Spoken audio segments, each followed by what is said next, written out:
আসসালামু আলাইকুম সুপ্রিয় দর্শকবৃন্দ, আপনারা দেখতে পাচ্ছেন একটা বাছুর এই যেরকম করতেছে, এটা দেখেই তো আপনারা সবাই বুঝতে পারছেন যে এটার কি হয়েছে।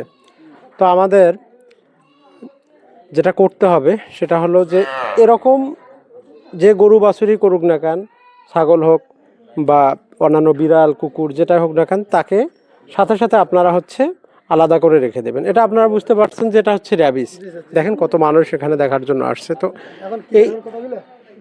এই র্যাবিস ভাইরাস এটা সাধারণত কুকুর, বিড়াল, শিয়াল এই ধরনের যে প্রাণীগুলো আছে এগুলোর কামড়ে, এগুলোর লালা থেকে হতে পারে। তো আমরা যারা সাধারণ মানুষ আছি তারা অনেক সময়ই দেখা যায় যে আমরা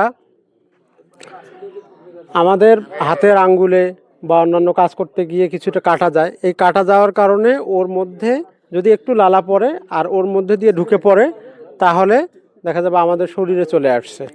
তো আপনারা সবাই র্যাবিস সম্পর্কে জানবেন, এবং র্যাবিস হয়ে গেলে আমাদের করণীয় কি।